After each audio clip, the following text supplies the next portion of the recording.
Good morning students. आज हम लोग लेके आए हैं part 4 lesson number 6 RBSC board का क्लास 10th का जो चैप्टर है हमारा रासायनिक अभिक्रिया एवं उत्प्रेरक का 4th पार्ट, जिसके अंदर आज हम लोग पढ़ने वाले हैं उदासीनीकरण यानी न्यूट्रलाइजेशन के बारे में। स्टूडेंट हम लोग यहाँ पे आज पढ़ने वाले हैं। और अगर आपने अभी तक मेरा चैनल जो है उसे सब्सक्राइब नहीं किया है, क्योंकि हमारे जो सब्सक्राइबर है वो अभी भी 1000 पे अटके हैं, तो आप प्लीज़ जो है उसे सब्सक्राइब करें और हमें और अच्छी वीडियो लाने का मौका दें, जिससे कि हमारा उत्साह बढ़ पाए और हम लोग जो है जल्दी से जल्दी आपके लिए अच्छे अच्छे वीडियोस लेकर के आए। तो समय ख़राब नहीं करते हुए बहुत हम लोग जो है टॉपिक स्टार्ट करें स्टूडेंट्स। उदासीनीकरण। तो जब अम्ल एवं क्षार अभिक्रिया करते हैं स्टूडेंट्स और लवण तथा जल बनाते हैं, तो इस अभिक्रिया को हम लोग क्या बोलते हैं? उदासीनीकरण अभिक्रिया कहते हैं। और ये लास्ट चैप्टर में भी हमने पढ़ा था। तो यह अम्ल के हाइड्रोजन आयन क्षार के हाइड्रोक्सिल आयन से अभिक्रिया करके जल का निर्माण करते हैं। अम्ल प्लस क्षार जो होता है लवण बनाता है और जल बनता है। तो HCl हाइड्रोक्लोरिक एसिड जब सोडियम हाइड्रोक्साइड से रिएक्शन करेगा तो सोडियम क्लोराइड और H2O यानी वाटर बना डालेगा। तो समान सांद्रता के प्रबल अम्ल एवं प्रबल क्षार जब अभिक्रिया करते हैं तो विलयन की pH 7 होती है, और जबकि प्रबल अम्ल दुर्बल क्षार से अभिक्रिया करता है तो pH 7 से कम होती है। तो प्रबल क्षार जब दुर्बल अम्ल से अभिक्रिया करता है तो विलयन की pH 7 से अधिक होती है। और इसको इस प्रकार से समझा जा सकता है आसानी से कि जब अम्ल व क्षार मिलाने पर विलयन उदासीन हो जाता है तो समान भार अम्ल व क्षार के मिलकर लवण का निर्माण होता है। और अम्ल के द्वारा दिए गए 1 मोल H+ आयन क्षार के 1 मोल OH- आयन से क्रिया कर जल बना डालता है और उदासीन हो जाता है। स्टूडेंट, प्रबल अम्ल एवं प्रबल क्षार पूर्णतः आयनित होते हैं, अतः उदासीनीकरण अभिक्रिया में बनने वाले सभी H+ एवं OH- आयन संयोजित होकर जल बना लेते हैं तथा विलयन की pH 7 हो जाती है। HCl + NaOH NaCl + H2O बना डालता है। तो यहाँ पे H+ + Cl- + Na+ + OH- जो है वो यहाँ पे रिएक्शन करके Na+ + Cl- + H2O बना रहा है स्टूडेंट्स। तो इसी प्रकार कुल अभिक्रिया होती है H+ + OH-, तो क्या बन गया हमारा H2 यानी वाटर बन गया। तो दुर्बल क्षार एवं प्रबल अम्लों के मध्य होने वाली जो उदासीनीकरण अभिक्रिया में दुर्बल क्षार पूर्णतः आयनित नहीं हो पाते हैं और कुछ मात्रा में आणविक रूप में भी रह जाते हैं, अतः विलयन में अम्ल व क्षार के समान मोल लेने पर H+ आयनों की मात्रा OH आयनों की मात्रा से अधिक होती है। इस प्रकार उदासीनीकरण अभिक्रिया के पश्चात भी विलयन में H+ आयन उपस्थित होते हैं और विलयन की pH 7 से कम होती है स्टूडेंट्स। और HCl + NH4OH जो है मिलकर के क्या बना रहा है? यहाँ पे अमोनियम क्लोराइड और वाटर बना रहा है। अमोनियम क्लोराइड हम लोग जानते हैं क्या होता है? एक दुर्बल क्षार होता है। तो इसी प्रकार दुर्बल अम्ल और प्रबल क्षार की उदासीनीकरण अभिक्रिया में अम्ल पूर्णतः आयनित या वियोजित नहीं होता है और कुछ मात्रा में जो है स्टूडेंट्स यहाँ पे क्या हो रहा है कि अवियोजित अवस्था में भी रहता है। और विलयन में अम्ल व क्षार के समान मोल लेने पर विलयन में OH आयनों की अधिकता होती है और अतः विलयन की pH 7 से अधिक हो जाती है। तो CH3COOH + NaOH CH3COONa बना डालता है और H2O इसमें से निकलता है। यह एसिटिक अम्ल एवं दुर्बल अम्ल जो है ये हमारे कहलाते हैं। तो स्टूडेंट्स यहाँ पे हमने आज जो पढ़ा वो क्या पढ़ा कि न्यूट्रलाइजेशन रिएक्शन जो होती है वो क्या होती है। क्या पढ़ा स्टूडेंट्स हमने कि न्यूट्रलाइजेशन रिएक्शन क्या होती है। अब हम लोग नेक्स्ट टॉपिक पढ़ने वाले हैं इसी वीडियो में, जो कि है उत्प्रेरक या कैटलिस्ट के बारे में हम लोग चर्चा कर रहे हैं। तो वे पदार्थ जो रासायनिक अभिक्रिया के वेग को परिवर्तित कर देते हैं स्वयं अपरिवर्तित रहते हैं, उत्प्रेरक कहलाते हैं। इस घटना को उत्प्रेरण कहते हैं। क्या कहते हैं स्टूडेंट? इस घटना को उत्प्रेरण कहते हैं। तो ट्वाइस KClO3 जब रिएक्शन करता है MnO2 के साथ हम गर्म करते हैं तो क्या हो रहा है? ट्वाइस KCl बन रहा है और इसमें से क्या हो रही है स्टूडेंट्स?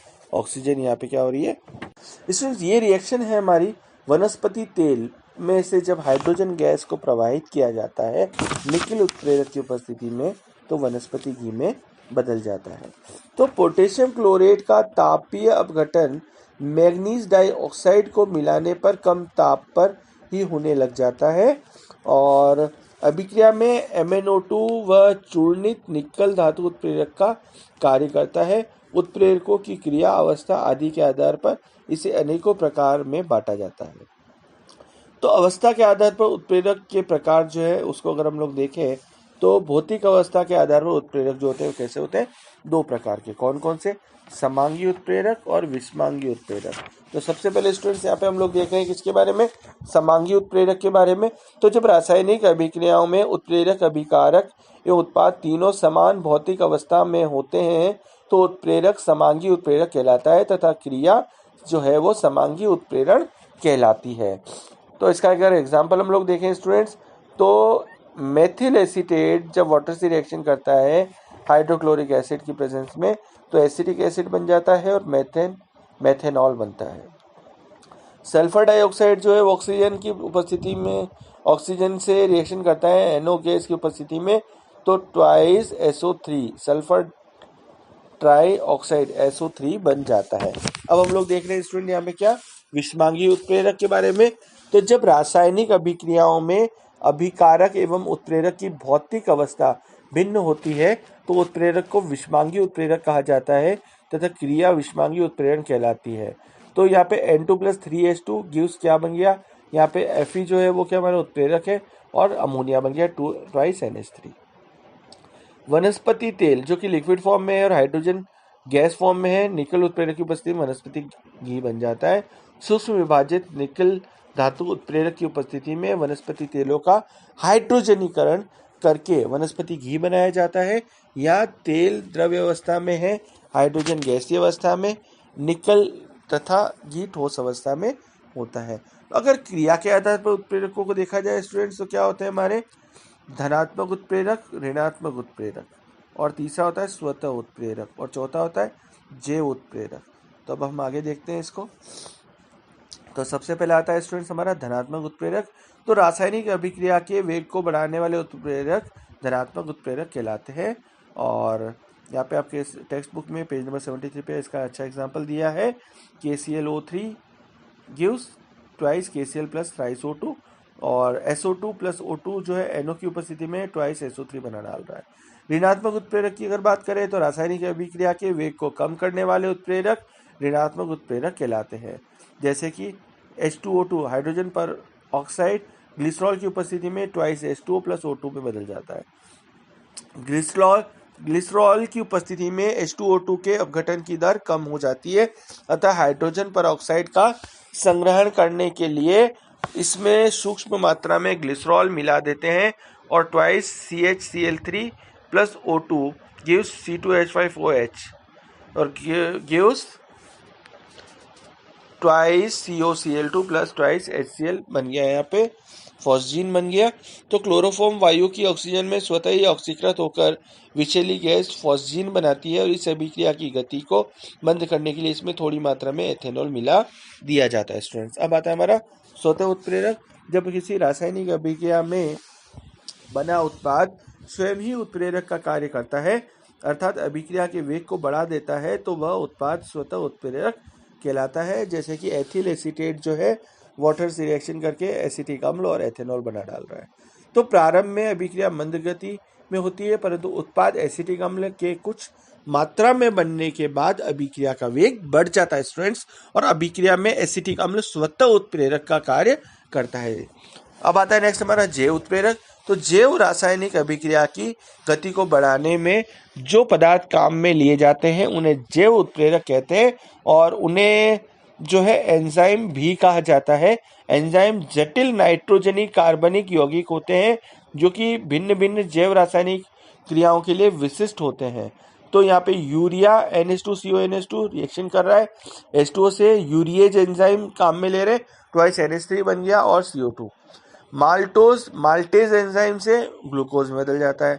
अब हम लोग स्टूडेंट्स यहाँ पे देखने वाले हैं रासायनिक अभिक्रियाओं में उत्प्रेरक की क्रियाशीलता को प्रभावित करने वाले कुछ पदार्थों का प्रयोग किया जाता है। जैसे सबसे पहले उत्प्रेरक वर्धन, वे पदार्थ जिन्हें अभिक्रिया मिश्रण में उत्प्रेरक के साथ मिलाने पर उत्प्रेरक की क्रियाशीलता में वृद्धि हो जाती है, उत्प्रेरक वर्धन कहलाते हैं।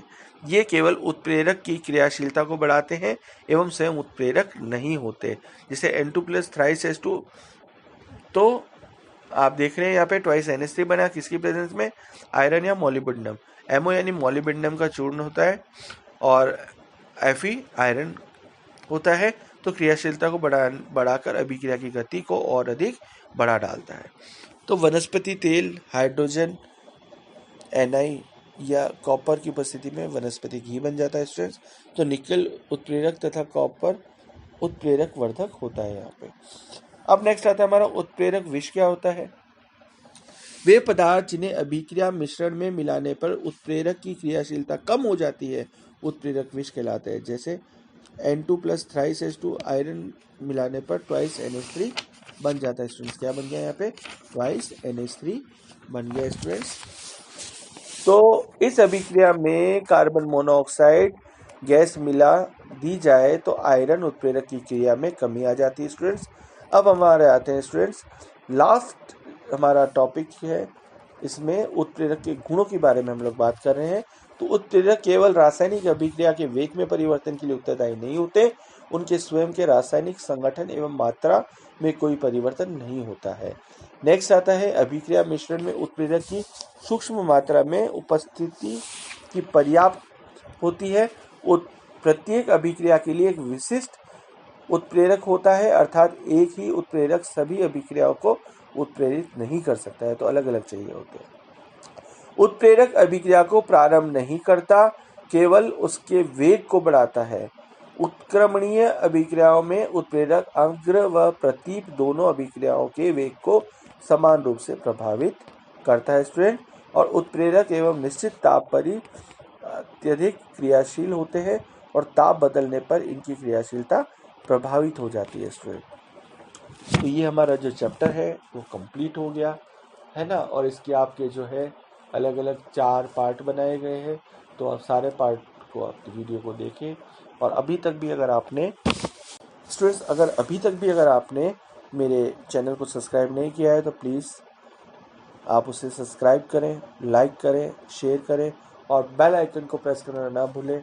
अगर आप भूल गए तो ये वीडियो तो आप देख लेंगे, लेकिन जो नए वीडियो आप अपलोड होंगे चैनल पे वो आप तक नहीं पहुंच पाएंगे, इसलिए बेल आइकन